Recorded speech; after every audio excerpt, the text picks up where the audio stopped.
it away, fellas. Thank you, voice girl, and welcome once again to another edition of the Manspace Podcast. Now, this is the voice of Russ, and with me, as always, is my co-host who is trying to figure out how to tell his wife that honeydew season is over because it is football time. The one and only Big Less. Yeah, playoffs this year and gonna get past. that's right. That's right. Keep playing it. I put a TV in the garage Really? Just so you can watch it. and with a lock on the outside of the door, so she can't come in. That's right. So, Man, how about that? I messed up Oh by no! not putting the games on my wife's calendar already because my wife has me scheduled for something on the day of the Alabama-Georgia game. My heart is hurt, and I've already told her. I said I'm not doing this. She said, "Yes, you are," and I said, "Yes, dear," but I'm still I'm hurt though. You hurt. I'm hurt. And let me tell you, I would just be hurt. Yeah, she's like, "You can watch it on your phone." I would fall down. Yeah, so If I'm gonna have to find a way. Listen, if you need me to help and come and push you down, I'll do that for you. That's because the love I have for you. I will I come appreciate you, bro. and Just push me you down, straight. push you straight down, and your ankle can be twisted, and you can be in a boot for the next 6 weeks. There we go. I don't know about that. I know people. I'm sure. I'm sure. I know a few people. We get some FMLA paperwork filled out too. So, Manspace Nation, for those that are listening, yes, this is Russ. There is nothing wrong. I am just a little bit under the weather, though. So I am struggling today. I went down to visit Mama Russ. Yes. And, how was that? It was great. It was great. Yeah. But, it's 2024. Mama Russ still does not have central air. Mm. And it was, Ooh. yeah, we did not spend the night there. We didn't spend the night. We just went and saw her during the day, went back to the hotel. Because it was the dog days or something. Yes. In that area. Oh, yeah. Yeah, it was brutal. So man. Went to go see her again right before we left to go to Florida. Yeah. And I was doing some stuff out there in the shed. So I'm good and soaking wet. Then jumped in the car, drove 3 hours to Florida. So I'm under the AC going to Florida. We get to the hotel down in Florida. Our hotel room is not ready. This is 4:00 in the afternoon. So now we're walking around Pensacola, Florida, and still in the heat. So now I'm sweating again. So now I've, warmed back up. I'm sweating. I'm soaking wet again. We're out there for another couple of hours. We go to a restaurant. They don't have AC either. And what? Yeah. Well, it's supposed to be a nice breeze off the Gulf. Because I know you were sitting on the Gulf. It was not a nice breeze. Ouch. So I got back and just started to feel cruddy. So I have a bad head cold. I don't have the vid. I did go get checked. I don't have that. I just have a cold. So I am a little under the weather, but I am here for the Manspace Nation. That's all that matters. And we appreciate that. Our people are applauding you right now. They are. Even though you sound like you're on the water, but they're applauding you right now. Right. The perseverance.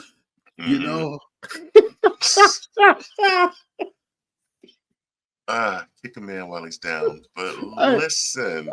Well, yeah, go ahead, man. What's happening? I don't want. We have a special guest, and I really want to get to him quickly because there's a lot to talk about with this episode, and there's so much that's been happening as far as data breaches, spoofs, and email scams, phone scams, text scams, and everything else. And our guest is one of the leading voices in cybersecurity. Now, I want to do a quick introduction for him, and just to let you know, man, our guest today, he's a a pioneering figure in the field of cybersecurity with over 3 decades of experience in information security, cyber warfare, and digital privacy. Often referred to as one of the founding fathers of information security, he has been a vocal advocate for stronger cyber defense and public awareness long before the issues became mainstream concerns. He is the author of numerous influential books, including The Analog Network Security, which was named the best cybersecurity book of all time by the Cyber Defense magazine. And he also has a new book yet to be released. It could be released by the time this episode airs. We'll ask him about that, called The Art and Science of the Meta War, How to Coexist with an AI-Driven Reality Distortion, Disinformation, and Addiction to the Metaverse. Wow, that is full right there. Yes. Our guest is a widely sought after person by governments, corporations, individuals that want to navigate the complexities of our increasingly interconnected world. Now, through his work, he continues to empower everyday users with knowledge and tools needed to protect their digital footprints and secure their personal data. Now, before I tell you his name, you might be wondering if you have heard of him, if you know him. Well, if you are in the corporate world, you've probably taken some of the know before test. And I have one that I actually got to take right now because it's just reminded me of it. So if somebody from my HR is listening, cut me some slack. I was on vacation last week. I will get to it as soon as we are done.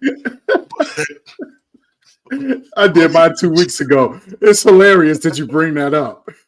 I did it 2 weeks Ladies ago. and gentlemen, please put your hands together for Mr. Winn Schwartau. Welcome to the show, Mr. Winn. How are you, sir? I am doing wonderful. Thank you. Thankfully, I'm not sick like you, but who wrote that introduction? I never wrote that stuff. I've done my research. Oh, boy. Yeah, Russ is very, very talented.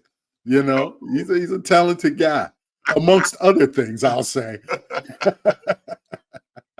So just before we actually get into it, I got a note today that says that your up and coming book is already a bestseller and it hasn't even been released yet. It's on pre-sale right now.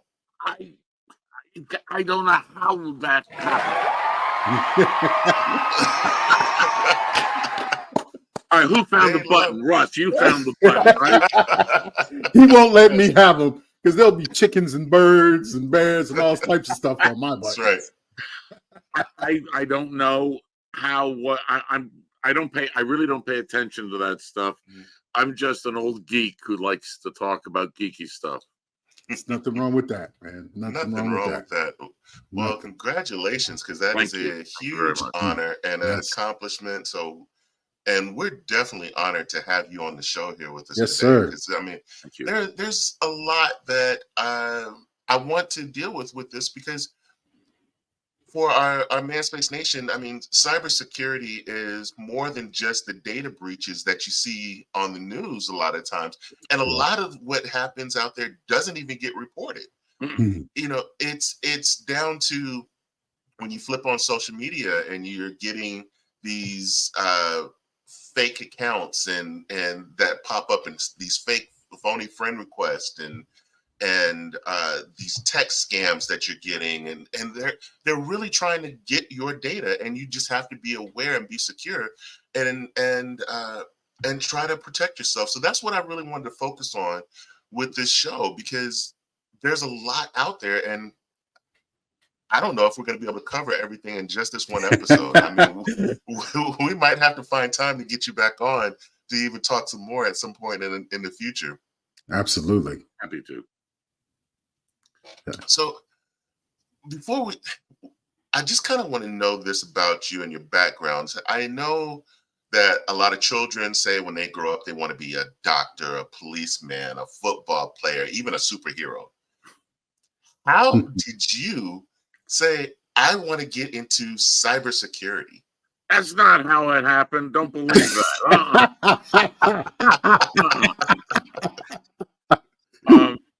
Both of my parents were audio engineers. Okay. My father produced Dylan, Peter, Paul, and Mary, and all of that. Mhm. My mother was the first radio engineer at NBC during World War II. Awesome. Okay. Okay. And obviously for all the reasons. And so they met at NBC, and then somehow they beget me.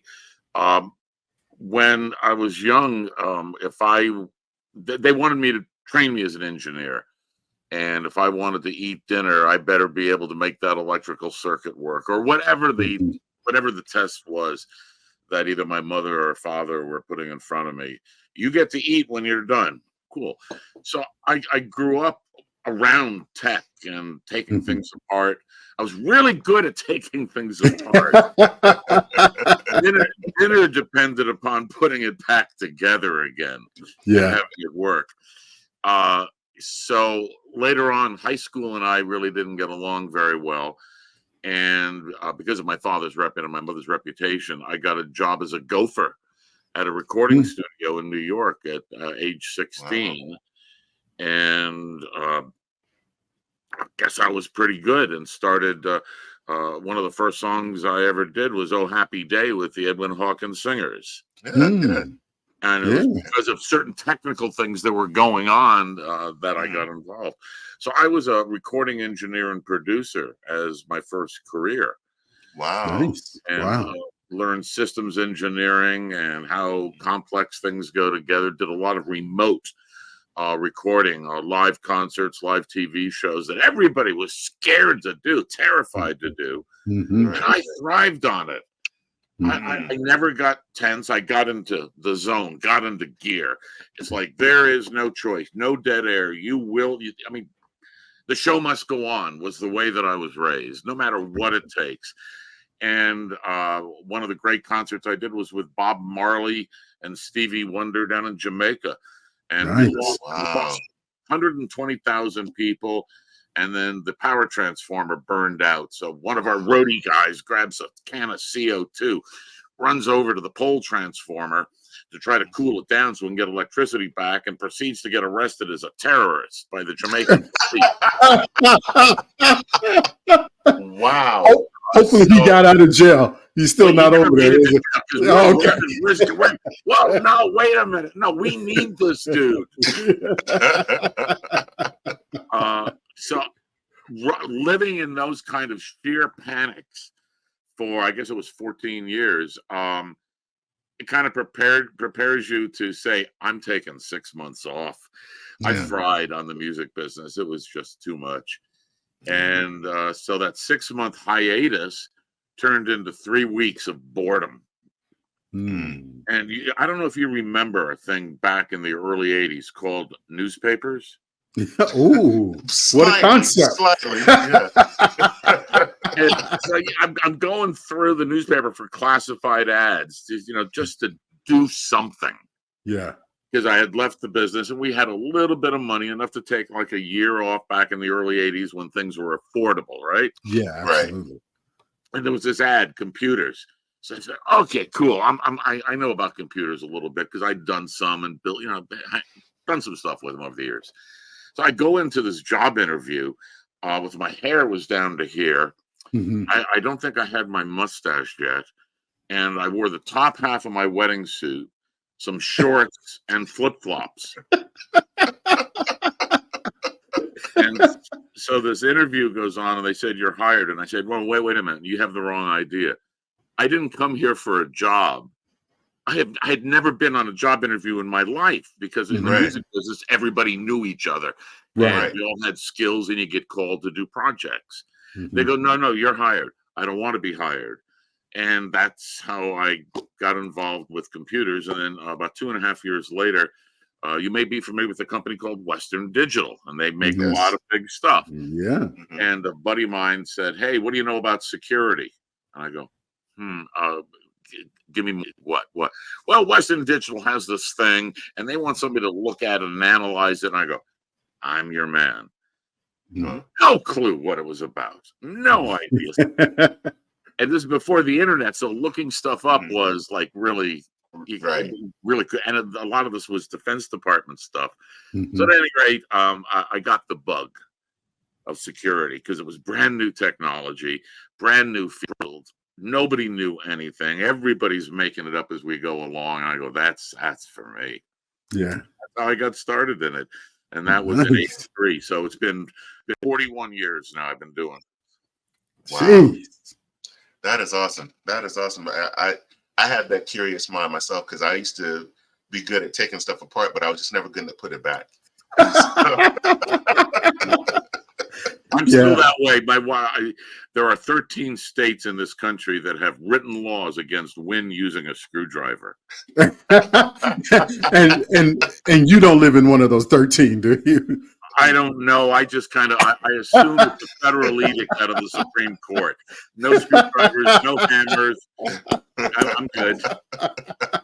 Yeah, I'm kind of a self-proclaimed reverse engineer myself. So, you know, hey, it is what it is.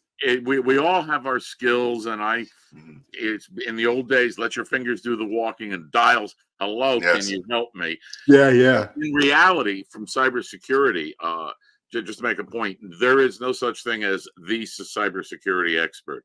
There are hundreds of different disciplines inside of cybersecurity. Yes.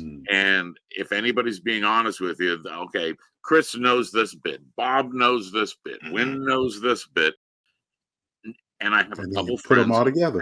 that they know it all. Yeah. So those are the people you run from. Right. If they won't admit they don't know, and they don't know who to call, then I can't say the words on this show, but you know what I'm saying.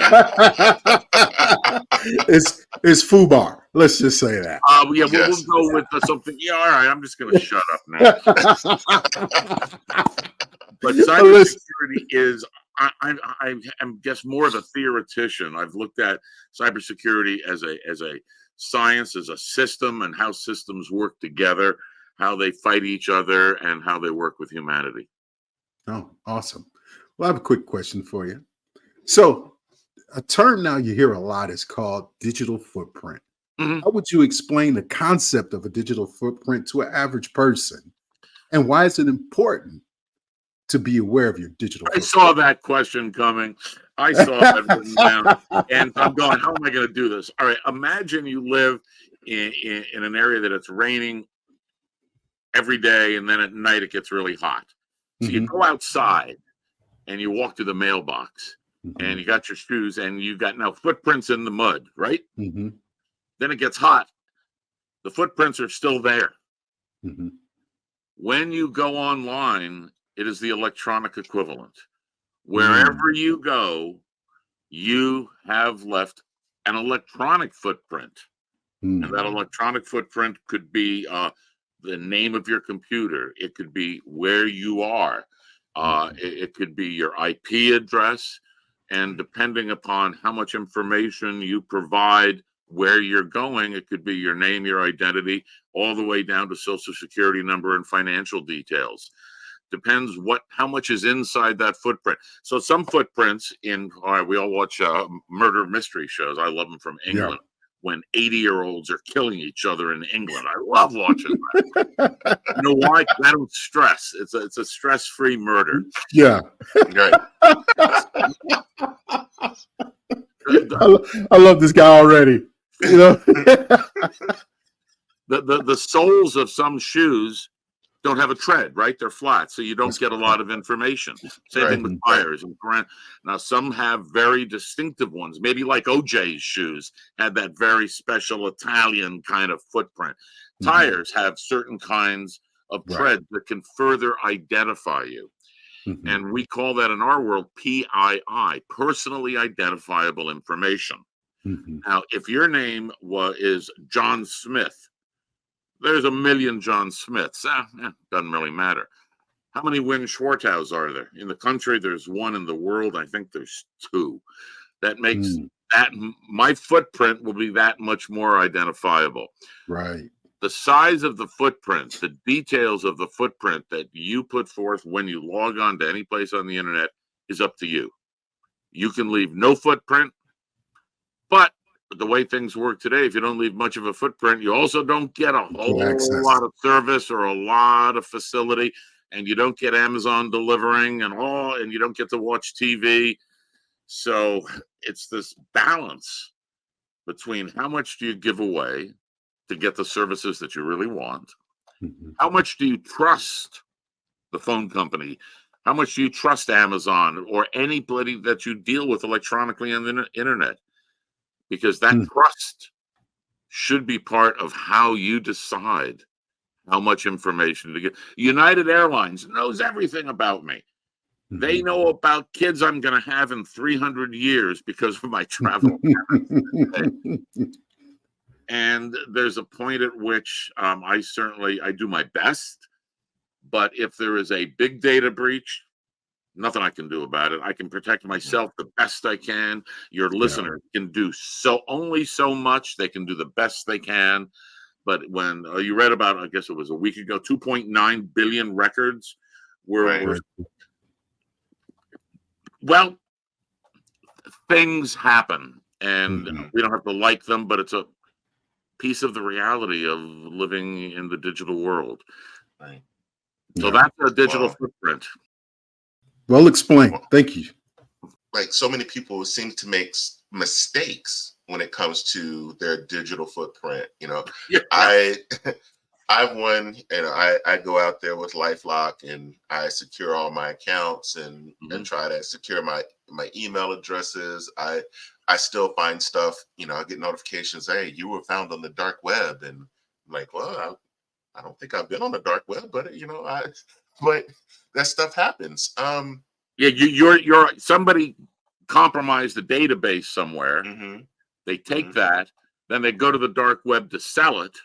And when the forensics people and the LifeLock people are doing their research, they look at the white web, if you will, and the dark web.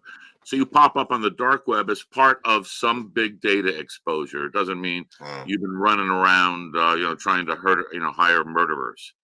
Right. So what do you feel are some of the best security practices that everyday users can take to protect themselves? Believe nothing. And I say that, and it sounds facetious because it has changed so much just in the last 2 years. It really has. When I was running the security awareness company, we had a bunch of stickers that we used that I cannot even say the words on the show. But it was like one of them is don't click on Gotcha. dog doo-doo. Right. Yeah. That was the biggest corporate one. They loved it, and they would distribute millions of these things because it basically was a simple don't click on stuff. Right. And it's simple. That used to be very, very important. Make sure your passwords are there. We had all of these types of memes, the quick little things to protect yourself, which are sort of true. But today, with the deep fakes, with the automated backends, with AI, with nation states coming after not you as Russ or you as Less, but coming after the big databases, looking for something inside of it that will give them value. You cannot protect yourself against that. Deleting yourself on the internet is next to impossible by current U.S. law. UK and EU laws are drastically different than ours. If you want much more privacy, get out of here and go over there. But with something, I'm thinking it was June of this year. It's a perfect example. David Cameron was at that point still the Prime Minister of the UK. And he got on a Zoom call with the president of Ukraine to discuss the situation. Wasn't the president of Ukraine. It was a full-on, deep, fake avatar, digital fake. Wow. So when you get that phone call from your kid, your parent, a friend, hey, I'm stuck down here and I really need $300 in order to. How do you know?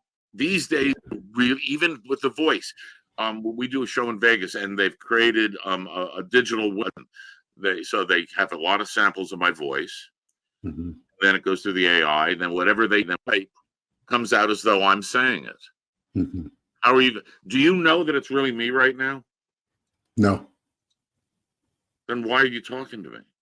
Yeah. Well, Right. because you called in, but that doesn't mean anything either. Right. Yeah. We had enough.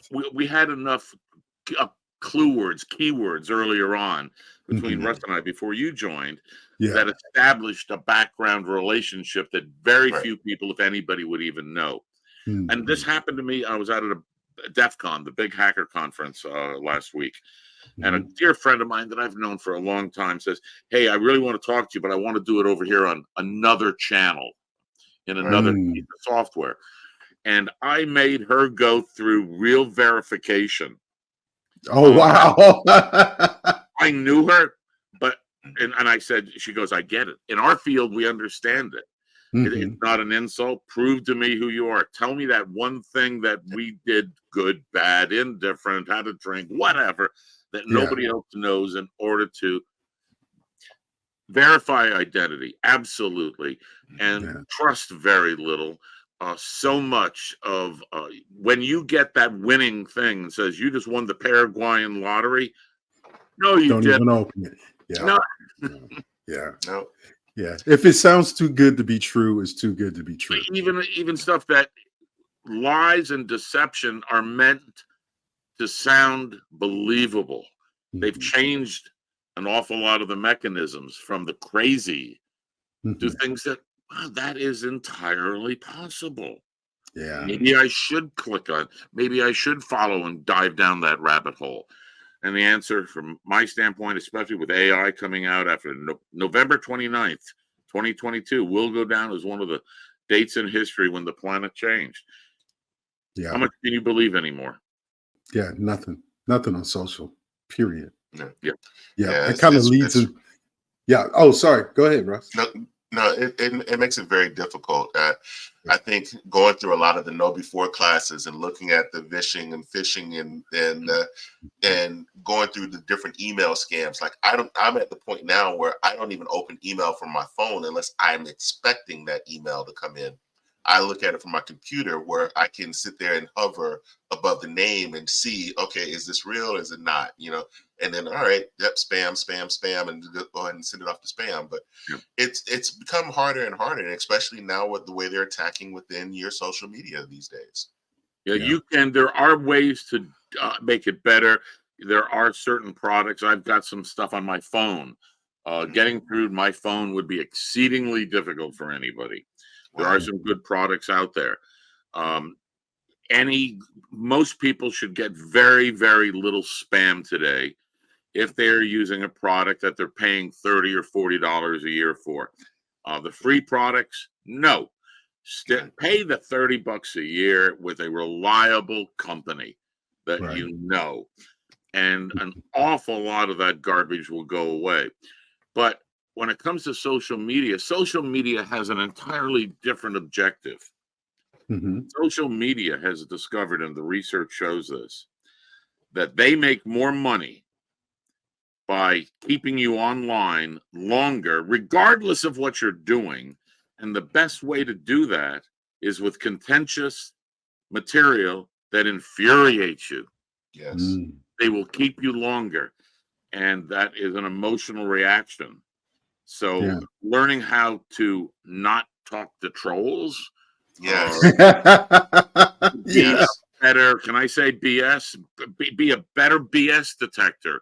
It's in life, we have a pretty good idea, especially if you grew up in a city, how to do BS detection. It's very similar here, and you'll never get it perfect. But I think KnowBe4 probably has some courses like that as well. Yeah, absolutely.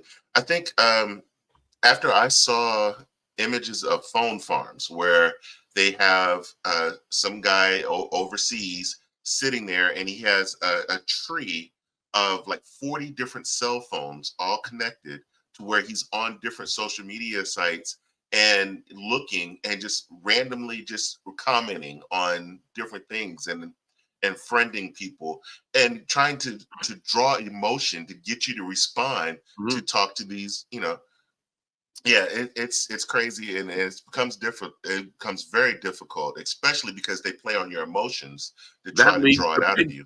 That leads to pig slaughtering. Yeah.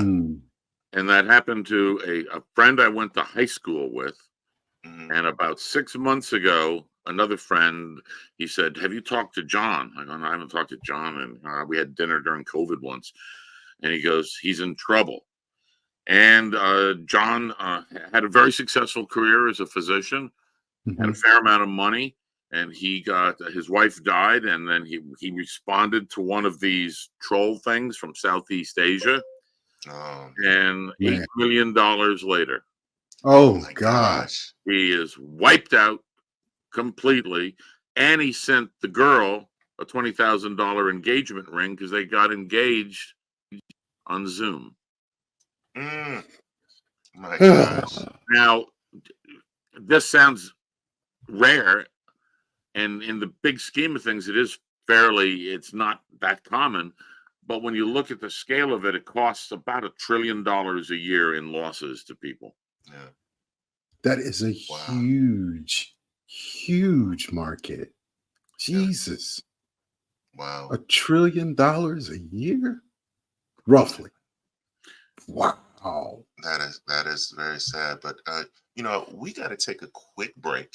Yeah. But Les, I got a quick question for you. Oh, here we go. How often do you change your washcloth? My washcloth? Yes. How often do you change your washcloth? I have a couple of them. Well, do you know that it takes less than 24 hours for mildew to start growing on it? Really? And we're not even going to talk about that nasty loofah and how quickly stuff grows on that. I don't use a loofah, 1. And 2, I'm just a moldy old bastard. How about that? I'll agree with you there. But that's right. our friends over at Manscaped have you covered, because Manscaped has the all-new body buffer. It is silicone based with soft, beautiful bristles. I tried it. It's great. It's soft. It's luxurious. Men, you need to exfoliate your skin. And with the body buffer, and with the body buffer, you can do that. And if you use our code, that is TMSP20, you get 20% off and free shipping. Now, what else can you want? Because if it's free, I'll take 3. And as we always say, don't do it for us. Do it for your balls.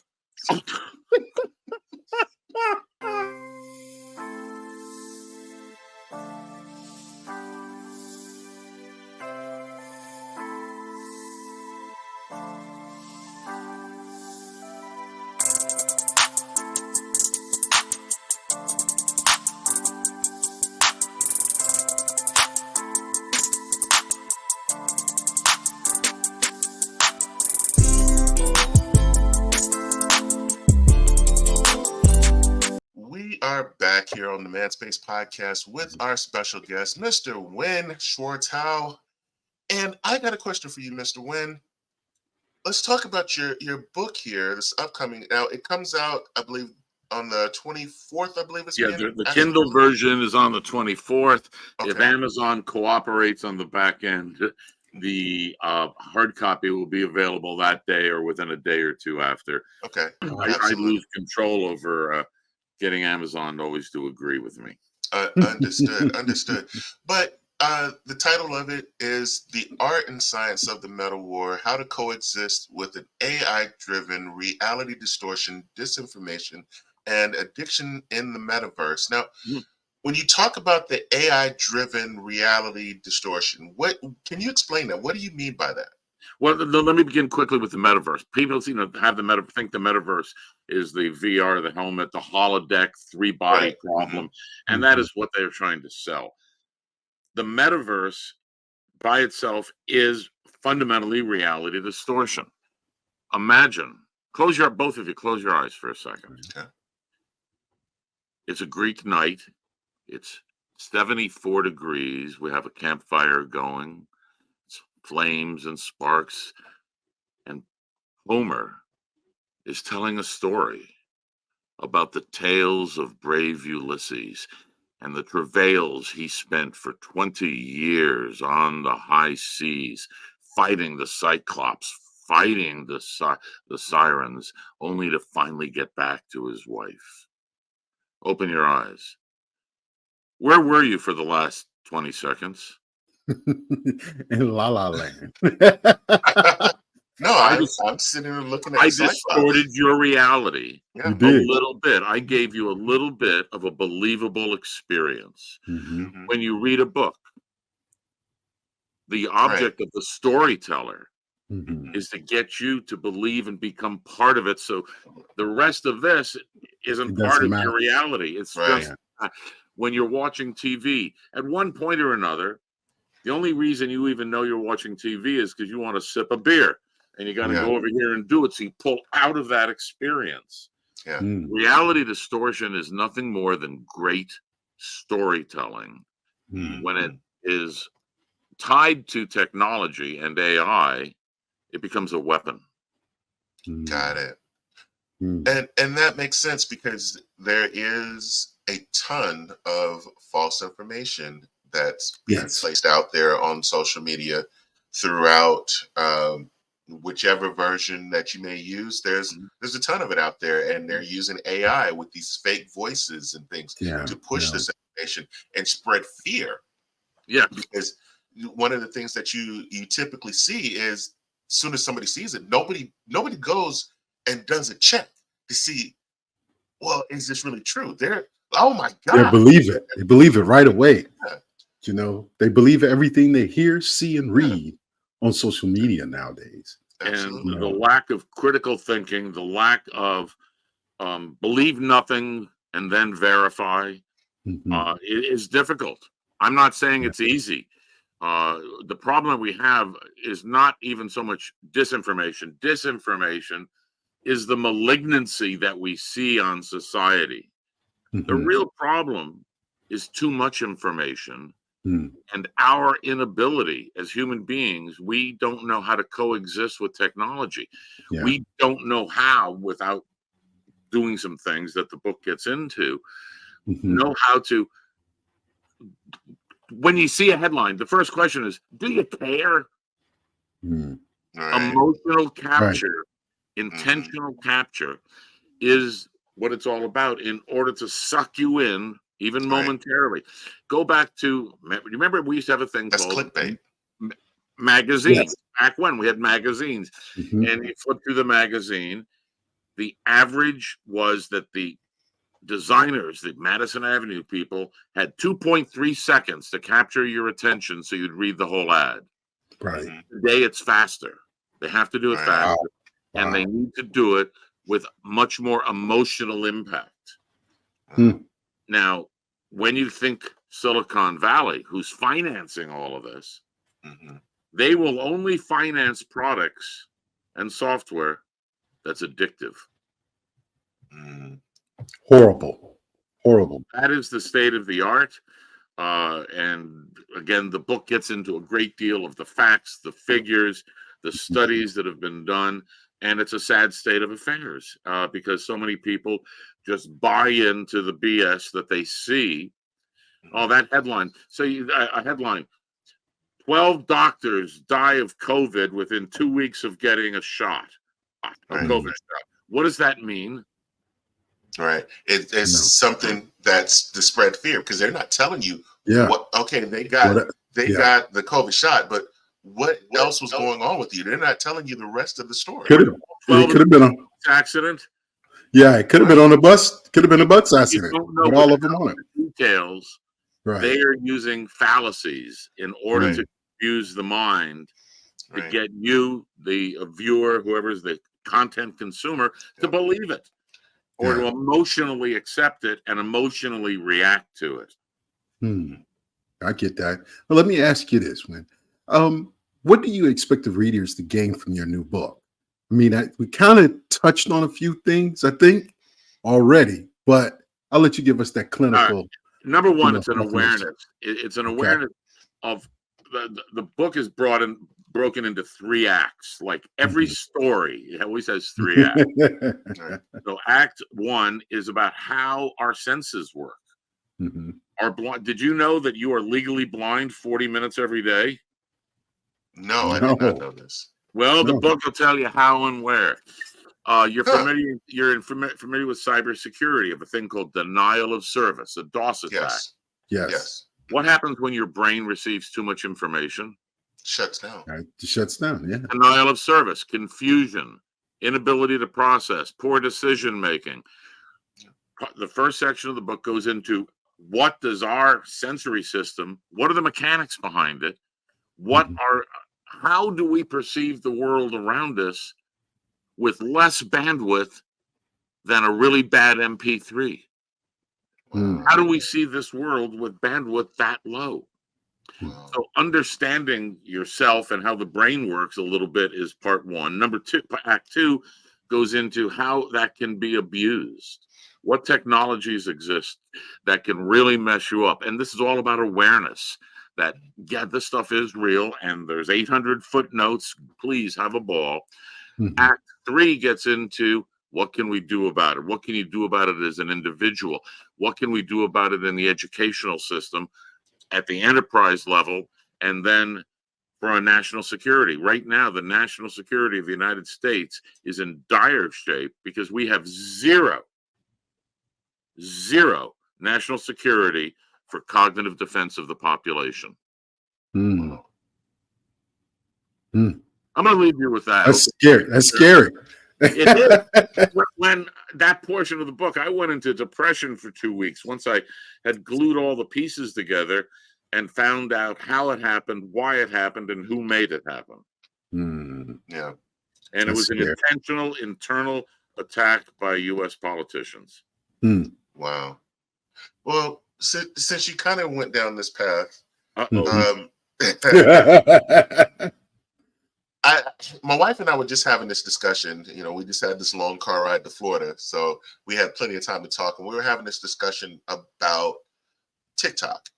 We had the scares that were put out there about how TikTok was, you know, using your data and spying on you and everything else. Doesn't Google do the same thing with Metaverse and Facebook and Instagram? Aren't they doing the exact same things? Aren't they using your data? Of course. But that's not even the scary part. That is all called, with today's technology, largely, it's called PII, personally identifiable information. Okay, we know that it's Russ Less's machine, and we know this much about them based upon how much they have chosen to share. And that goes into the database, and that database gets breached and what have you. That is where we are today. Where we are moving to is something infinitely worse.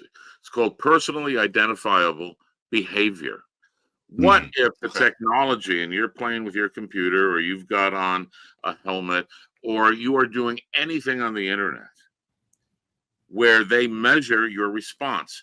Apple has a new set, their patent came out in July of last year, 38 biosensors inside one of the next generations of earpods, that will be able to read your brain waves, read the 5 alpha, beta, theta, delta brain waves, see how you react, blood pressure, all of your biosignals to see how you react to the content that is being delivered to you. So now you have the world's most powerful addictive technology that can predict exactly how you will behave. Wow. That's what we are building, and that is what the book is all about. And individually, there are things you can do. I would suggest for some of your audience, if they're interested, just to touch the surface of it, go online and look for badnews.com. It's a game that will show you, not with contentious religious political issues or anything like that. It will show you how easily you are fooled by misinformation and disinformation. There's another one called Cranky Uncle. That one's out there. These are all free. There's Harmony Square. It's all free. There's another one called MIST, Misinformation Susceptibility Tests. And these are all done out of universities. The majority of the work that I have actually engaged with people come out of Cambridge University in England. That's one of the reasons I spent time over there. And what they have found is by playing certain types of these games, and I'm using the word very loosely, it's more like a quiz, if you will, that your susceptibility to BS goes way down after just one game. And then you repeat it, and it'll become part of security awareness training. It'll become part of cognitive training before teaching people how to do critical thinking. You can't teach people how to do critical thinking until they're open to learning how to do critical thinking. Yeah. And these techniques go back to the late 19th century.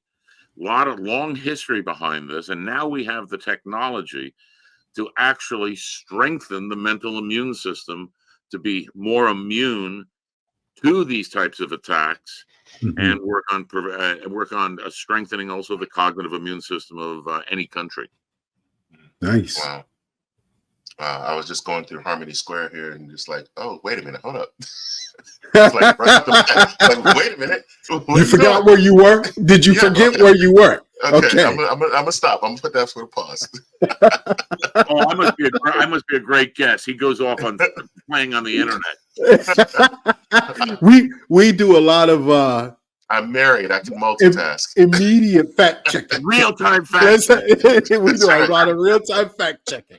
Right? So you just testing out the goods right there. Yes. Good. Yeah. Good. That's what people should do. Don't believe me. Go do it yourselves. Yeah. I'm merely just a guide. Going through the Know Before classes, it's made me, and I'm a network engineer by trade. Okay. So I have an analytical brain.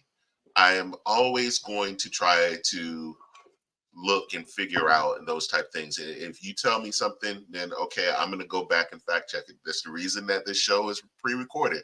I fact checked us with a lot of stuff that we put out there, and some stuff does not make air because we're completely wrong with what we said. Yes, that's probably kind of me on my little tangents I run down every once in a while. Mostly it's him. But Rabbit. Oh. Let's go bar talk. Follow Alice down the hole, have a nice glass of wine, and troll your friends and see who wins. That's it right there. That's right. It's no different than trash talk at a sports event at a bar. It's the same. Yeah, exactly. Yes, absolutely. So before we close out with you, because we're running out of time in this episode, how can people find you, follow you, get more information about you? If you could give your website. I don't know if you want to give your social media, but if you want people to find more about the book. I asked that question because we're rebuilding all that. My website is winnschwartau.com, and there's my name. So, okay, it's winnschwartau.com. And inside of there, you can get the sneak peek on the new books. You see there's a bunch of videos of various odd things. And from there, you'll get all my social media links. Awesome. Absolutely. One last question for you. Yeah, go ahead. Do you teach? I'm a really bad teacher. Hold on, dude. Because I know cybersecurity really well. Yeah. And 20 years ago, I was invited to be an adjunct professor at a university for a master's program in advanced cybersecurity. And the lead professor was a guy I'd worked with for many years, and he really wanted me to teach InfoWar, all that kind of stuff. And I go, great. So we go through the semester, and we're having a lot of fun with the audience. With the students. And it was maybe 30 students. Then along came, okay, you got to give a final exam. Now, I am not a professional teacher, and I was not a professional student either. So I gave the final exam, and I got fired.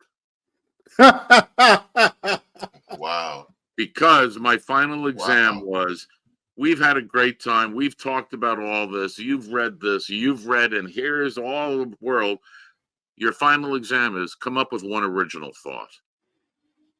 And I got fired because in this particular case, I was told they're paying $30,000 a semester for this, and they're expected to get A's.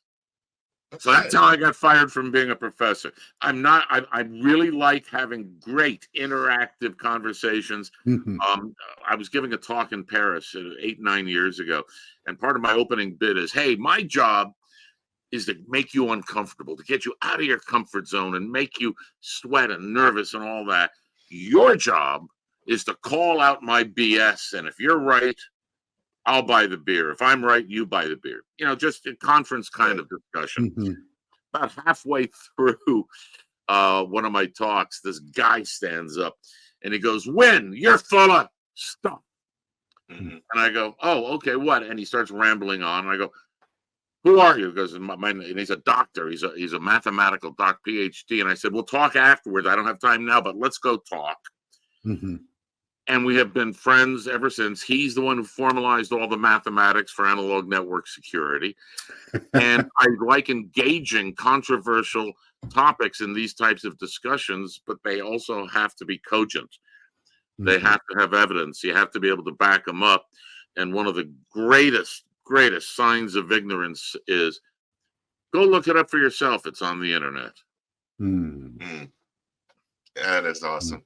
That is awesome. And yes, this has been a really enjoyable experience with you. I am really honored that you took the time to join us today. Yeah, me too. I really hope that the ManSpace Nation really learned something today. And really, you guys got to go out there and start looking up the stuff and make sure that you fact check a lot of this information. And you got to do it in multiple ways. Not just one. And learn not to click on everything, guys.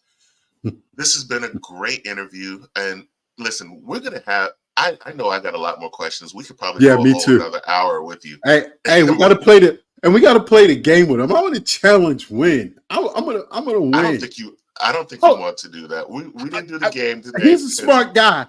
But listen, I can do it, man. Winn, next time. We got a game and we want you to play, brother. Next time. Anytime. Absolutely. Right. Thank you so much for joining us. Thank you. I have loved this. I have really, this is we great. enjoyed it. We enjoyed it very much so. This was the fastest show in a long time. I know. Time got away from us quick. Flew on this. Yes. All right. So let's go to break and reset, and we'll be back with more of the ManSpace podcast.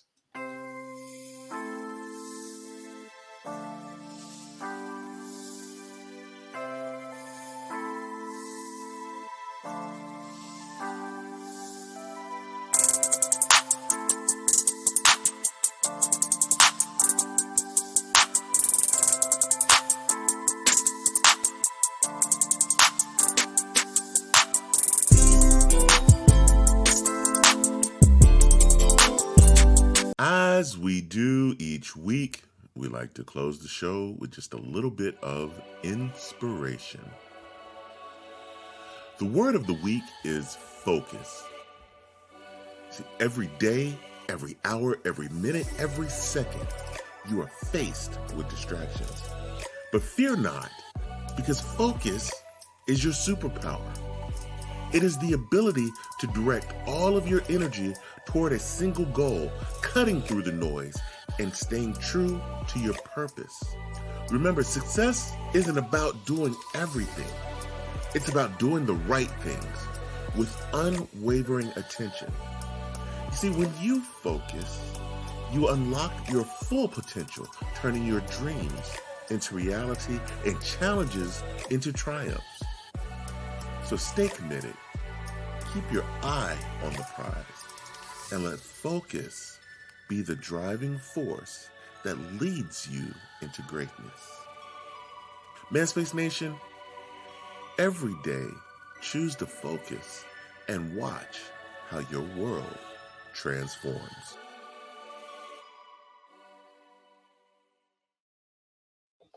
Oh, wasn't that special?